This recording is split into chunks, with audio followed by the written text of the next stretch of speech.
Why is it that while most people follow the crowd, a rare few choose to think for themselves and change everything? Is it intelligence, boldness, or something deeper, woven into the way human beings crave certainty and avoid discomfort?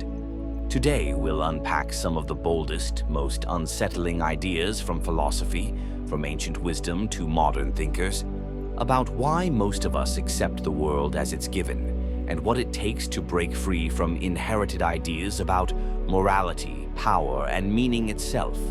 If you've ever felt like there's more to life than what you've been told, stay with me. This one's for you. From the moment we're born, we're handed a script. What's good? What's bad? What's acceptable? What's dangerous? We don't choose these beliefs. We inherit them from parents, teachers, religions, and the culture we grow up in. And for most people, those ideas remain unquestioned. But philosophers from Socrates to Simone de Beauvoir warned us of the danger in this. When we blindly accept inherited morality and social roles, we become prisoners of ideas we never truly examined.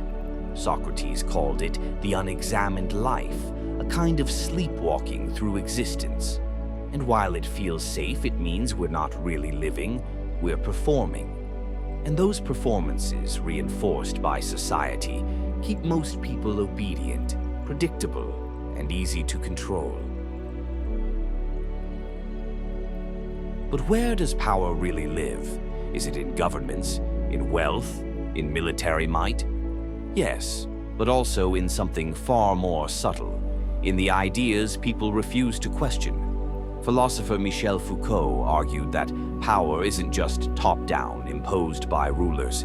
It's everywhere, in schools, families, language, even in what we think of as common sense.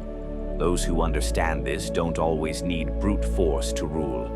Control the narrative, and you control behavior.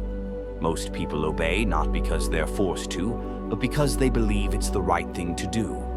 And those rare individuals who rise, the thinkers, the rebels, the creators, are usually the ones who spot these invisible rules and refuse to be quietly governed by them.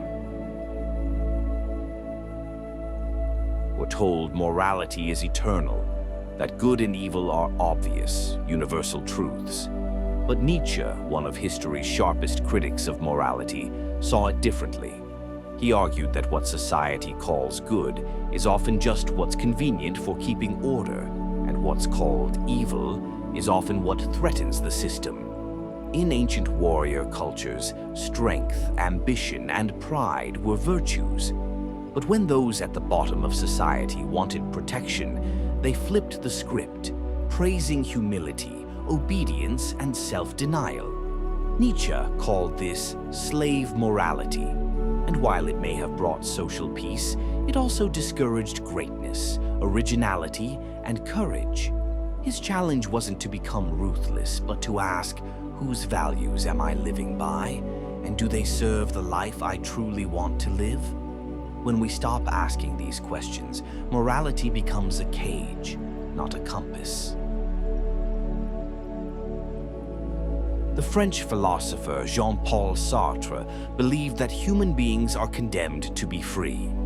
In a universe without guaranteed meaning or absolute moral laws, we have no choice but to invent ourselves. Every decision we make shapes who we are, and no one else can take responsibility for that. But this kind of freedom can be terrifying. It's so much easier to cling to tradition, to imitate others, or to hide behind excuses. Yet Sartre insisted that authentic living means facing that anxiety head-on. It means owning our choices, even when the world disapproves. The price of real freedom is the courage to risk standing alone. So why do some people break free while others remain trapped? It's not because they're smarter or born different. It's because at some point they asked uncomfortable questions and refused to look away.